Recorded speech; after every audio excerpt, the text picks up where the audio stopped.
Ahead on Face the State, Ohio State President Ted Carter on some of the big issues of the day on campus. From large protests that ended with arrests to a much talked about commencement address to a tragic death on graduation day. The new president of the university gives his perspective on these three major topics that happened at the end of the spring semester. Also, legislation at the State House taking on guns on our streets, cell phones in our schools, and seatbelts in our cars and trucks. How the bills aim to protect Ohioans and where they stand now. Plus, something for you history buffs and sightseers. A new book chronicles the lives, presidencies, and historic sites of the 7 Ohio-born presidents. The author of the new book, Ohio's Presidents, A History and Guide, Heather Cole, shares her insights on their legacies.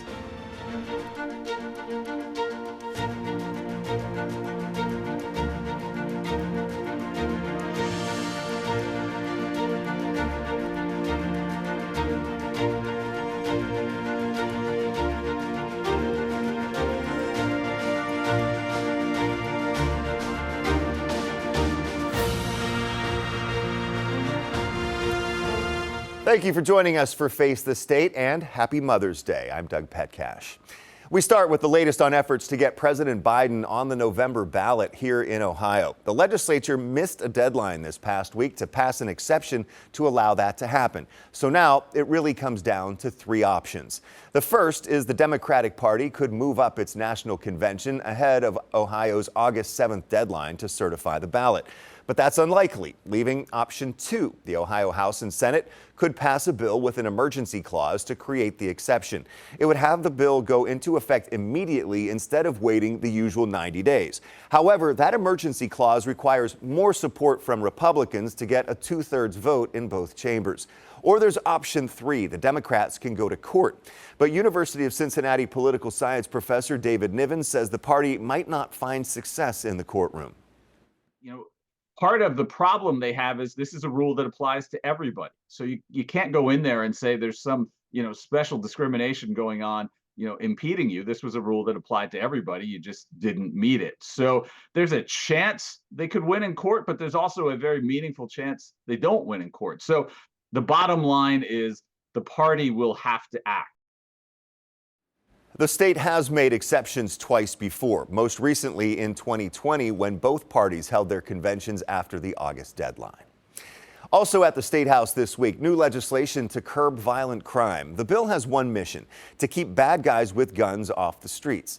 It has a straightforward title, the Repeat Offender Act. Lawmakers say it's not about going after guns, but rather going after those who use guns to commit crimes over and over again.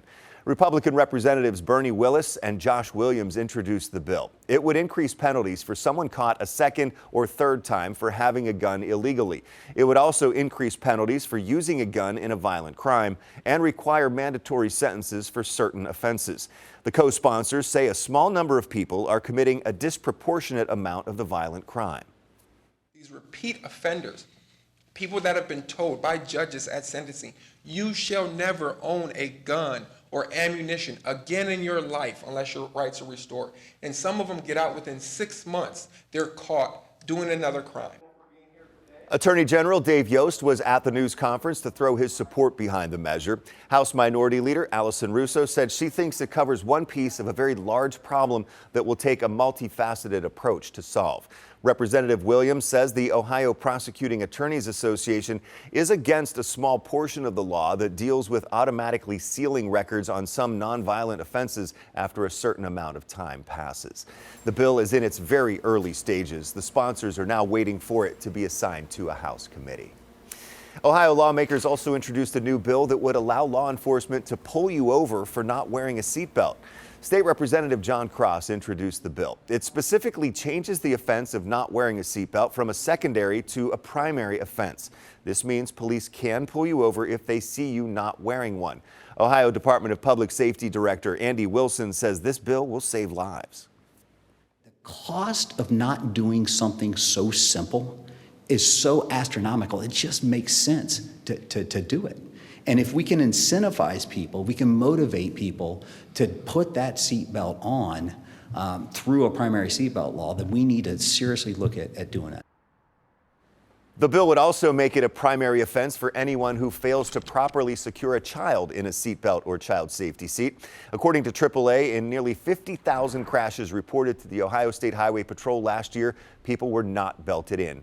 The legislation still needs to be assigned a bill number. A bill that would limit cell phone use by students in school is heading to Governor Mike DeWine's desk for his signature or veto. Now, he did advocate for it in his State of the State address last month. The House passed it Wednesday. The Senate passed it 2 weeks earlier. The amendment would require public schools to create a policy limiting phone use as much as possible during school hours. It also requires the Ohio Department of Education and Workforce to create a model policy for schools to adopt if they don't want to make their own. Cell phones will be allowed if the device is being used as a learning tool or to monitor a student's health. Educators from around the state have said banning phones in their schools led to greater student engagement, fewer skipped classes, and less bullying. Ohio State University President Ted Carter has been in his new job for only 4 months now. He said this week he believes the university handled recent protests on campus appropriately. He spoke with reporters for the first time since 36 arrests were made during a pro-Palestine demonstration. Carter says he cares passionately about freedom of speech, but also feels a responsibility for safety on campus. Officers arrested 36 protesters, including 16 OSU students, during a large protest on the night of April 25th. Carter said he's proud of what the security force did to remove the tents. Carter says protesters had been warned for 5 hours that they would not be allowed to set up an encampment. They made it very clear to us that they planned to encamp, and we told them that wasn't going to be allowed. We didn't want to arrest anybody. We didn't want to go through any of that. But when it became apparent that they were going to go to whatever level they wanted to stay there, we had to use extra security forces, which our campus police is not large enough to do. That's why we asked for some support from the State Highway Patrol, including a medical cop. Carter says he gets why some people are upset about what happened, but he said the university has to enforce its rules. He also pointed out that 2 more large protests were held on campus after April 25th and no arrests were made. And as he put it, the First Amendment was on full display. President Carter also expressed his sympathies to the family of the woman who died after falling from Ohio Stadium during last Sunday's commencement. The Franklin County Coroner's Office identified the woman as 53-year-old Larissa Brady. An Ohio State spokesperson said the woman was a family member of one of the graduates. Ohio State said police do not suspect foul play or an accidental fall. Carter says he learned of the tragedy as they were going on stage for commencement. So you can imagine how difficult that was for us thinking about those families. And quite frankly, we didn't have all the information. And out of respect for that family, who I knew either was somehow connected to graduation, I thought it very inappropriate to say anything about it until we had more facts.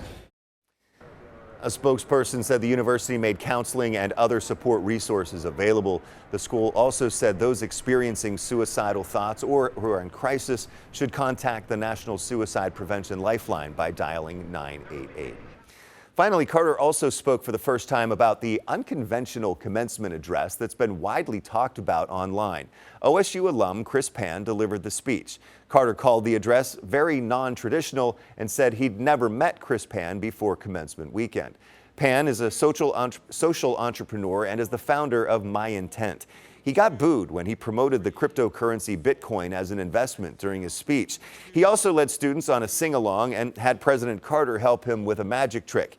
Pan wrote on his social media that he got some help from psychedelic drugs to write the commencement speech. Carter said the selection process for the speaker was underway before he became president. I did not review his speech. I did not know what he was really going to speak about. And again, it wouldn't matter because once he gets to the microphone, he's got the microphone. It was certainly an interesting speech. I would say very non-traditional. There were some that liked it and a lot that didn't. Carter also said Chris Pan had been on the list of recommended speakers for commencement since 2019. Carter was at the State House to testify in front of the Senate Workforce and Higher Education Committee. He highlighted some of OSU's accomplishments and programs and the university's impact on the state. Carter said OSU has a nearly $20 billion impact for the state, generates more than $660 million in tax revenue for state and local governments, and supports 117,000 jobs. He also requested $76.5 million in state funding for renovation and improvement projects on buildings on the main and regional campuses. That money would be used for things such as roofs, HVAC systems, elevators, and fire systems, to name a few. Coming up next on Face the State, we'll take a trip back to a long period of time when you would likely find an Ohio-born president in the White House. Author Heather Cole joins me to talk about her book, Ohio's Presidents, A History and Guide, next.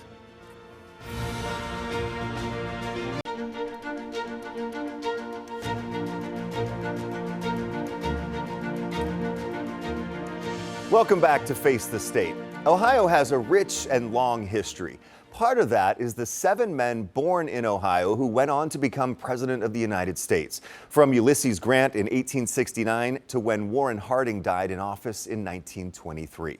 A brand new book chronicles their lives, careers, and the places you can go in Ohio to experience some of their history. I'm talking about historical sites such as their homes, museums, monuments, and presidential libraries. Ohio's Presidents, A History and Guide by author Heather Cole is available now. It just came out on May 6th. Cole is a writer and public historian living in the Shenandoah Valley of Virginia. She spent a lot of time researching the book and crisscrossing Ohio to learn about, chronicle, and now share the lives of Grant, Rutherford B. Hayes, James Garfield, Benjamin Harrison, William McKinley, William Howard Taft, and Warren G. Harding. Author Heather Cole is my guest today. Welcome to Face the State, Heather. Thank you. Thanks so much for having me. Oh, you're so welcome. Oh, first of all, I guess just why did you write this book? How did this come about? Sure. So this is actually the second book that I have written about U.S. presidents. Back in 2022, I wrote a book about the 8 U.S. presidents who were born in Virginia. And that book had come about because I was working as a tour guide at one of the presidential sites and kept running into folks who were visiting all sorts of presidential sites across the state. Got the idea to do a book that would be something that isn't a deep dive into presidential politics, but is something instead that, you might pick up off the shelf and take a look through as a casual reader.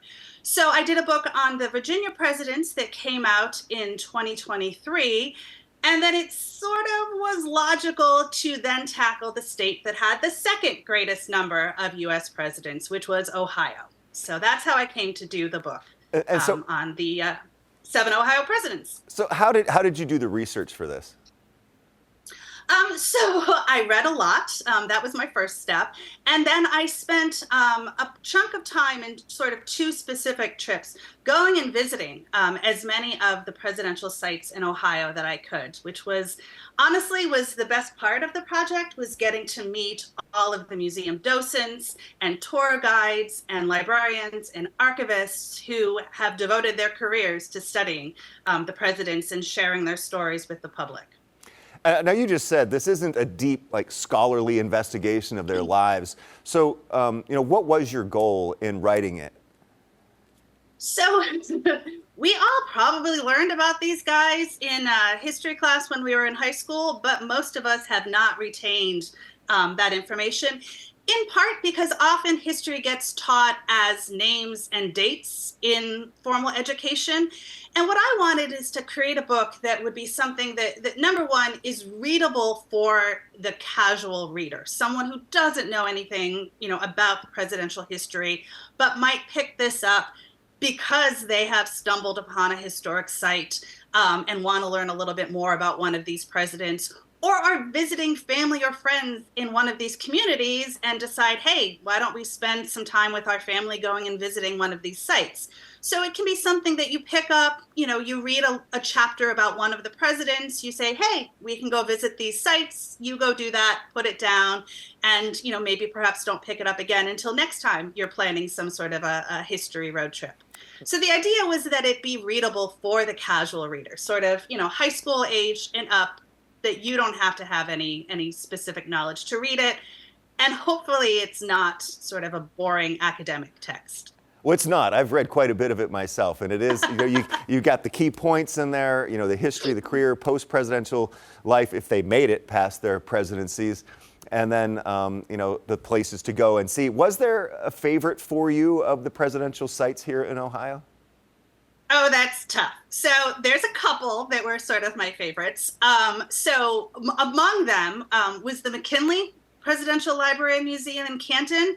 Love that place, particularly if you have kids, because they don't just tell McKinley's story, they tell McKinley's story within sort of the larger context of Stark County history.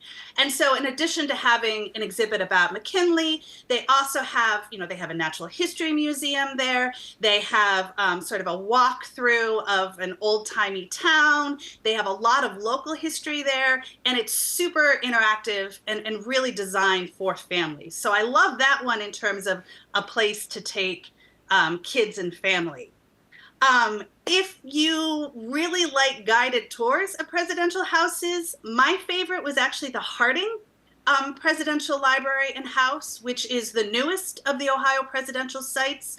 The two tour guides that I went on tours with there were so knowledgeable and so engaging and so open to sort of folks asking additional questions. I super duper recommend the guided tours there. Now, Rutherford B. Hayes may not be one of the best known presidents, but he does have a couple fun firsts during his presidency. What were those?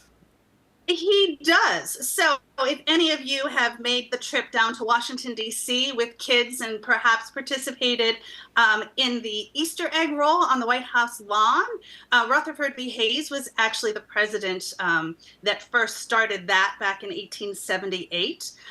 He was also the first president to have a telephone in the White House, which was fairly early for the time period. And interestingly, he had a telephone several years before the White House was fully electrified. But those are his sort of claims to first. That's cool. Well, now all 7 Ohio-born presidents served over a 54-year period from 1869, to 1923. How significant was this time frame in American history and development? Oh, it was hugely significant. And I think it's fascinating. And that's one of the things that's so interesting about the Ohio presidents is that they all are elected and served during this, 5-decade time period. So if you think about that historically, we start with Ulysses S. Grant, who becomes president shortly after the end of the Civil War, which is a time period when the country is still really divided and really torn. And, part of his role is to figure out how to rebuild us from after the Civil War into one united nation again. And then we go from that, sort of this division after the Civil War, we go through sort of the Gilded Age, where we see the rise of industrialism, of the robber barons. We see, huge immigration to the country and industrialization and great changes sort of in the fabric of what America is, changing from a largely rural nation to a largely urban nation and all of the good and bad things that happened during that time period. And then we see that up through the First World War and into, when Warren G. Harding finally dies in office in 1923, it's a very different nation than it was 50 years before. We've been through a world war, and we are looking at what it means to be a multicultural global power on the world stage in a way that our country had never been before.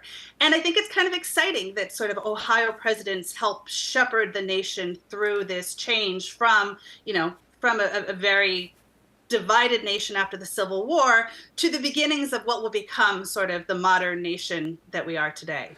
Now, a sad part of the history, though, is that 2 of them, Garfield and McKinley, were assassinated and Harding died in office. So kind of, not all of them made it through their terms. No, they didn't. But both of those are also, indicative, at least the 2 gentlemen who were assassinated in office, their assassinations were also kind of indicative of the time period. So we've got James Garfield, is elected and becomes president in 1881. So that is a moment when what the presidency is changing. So the gentleman who ends up assassinating Garfield is actually somebody who very much wanted a role in Garfield's administration.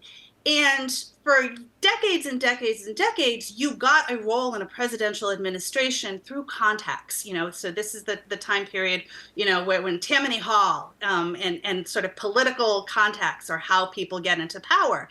And this particular man believed that he deserved a seat in Garfield's administration. When he was rebuffed by that, decided that that Garfield shouldn't be president, and tracked him down and ends up assassinating him in a train station in D.C. There was probably some mental illness happening there as well, but it also was sort of this expectation that one would be able to receive political favors in return for having done a political favor. Heather, I'm sorry, we're running short on. We're running a little bit short on time, but I do want to ask, how can people get your book? Where can they find it? So the book is available. It was published by the History Press, so it's available on their website. It will be available at most of the presidential sites in Ohio. It will also be available in independent bookstores across Ohio, or you can go to my website, which is heatherscole.com. All right, Heather, thank you so much. The book is Ohio's Presidents, A History and Guide. It is fascinating stuff. As you said, it's a casual read to learn a little bit about these fascinating men and the places that people can go to see them. Thanks for your time today. Thank you. Best wishes on the book, too.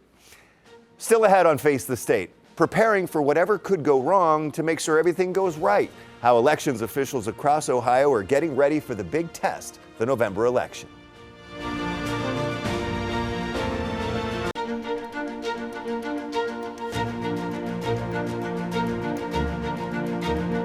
In just 6 months from now, you have the chance to vote for the next president of the United States and other key leaders. Elections officials from across Ohio are working to make sure it all goes smoothly and securely. They just wrapped up a series of regional readiness trainings as part of the Secretary of State's Ready for November initiative. We went to Delaware County to see how the state is planning for the what ifs, like what if there's a paper shortage, a power outage, or a security issue at a polling location. Well, this is our chance to what if the heck out of the November election, and then think through what do we do if what if happens. For Franklin County Board of Elections Director Antone White, the what ifs swirl around election security. We're focused on, physical security, obviously. We're making sure that voters are safe when they go to the polls. Also cybersecurity. Elections officials and staff from 16 central Ohio counties and one from the Cincinnati area packed this room in Delaware for the Ready for November initiative training. They go over issues including election day logistics, communication, and integrity protocols. Our job is to run elections that are so good that people know when they go to bed on election night, whether their favorite candidate won or lost, that it was a trustworthy election. To pull that off, Brian Sleeth from Warren County says he needs poll workers. It's always hard to get poll workers to, set aside, 13, 14 hours of their day to commit to low-paying jobs. LaRose says voting machines and tabulators cannot be hacked from outside because they are never connected to the internet. I think our foreign adversaries have figured out that they can't actually tamper with elections, so instead they tamper with voters. Franklin County's Antone White is keenly aware of that. I think the narrative is probably going to be the same as 2020. There's always going to be misinformation. We always encourage voters to go to the source. And those sources would be the Secretary of State's website or your County Board of Elections website. That training in Delaware was the last of 6 regional readiness seminars. Other types of training sessions will be held over the coming months. Thank you for joining me this week for Face the State. I'm Doug Petcash. I'll see you next Sunday at 11:30. And again, have a wonderful Mother's Day.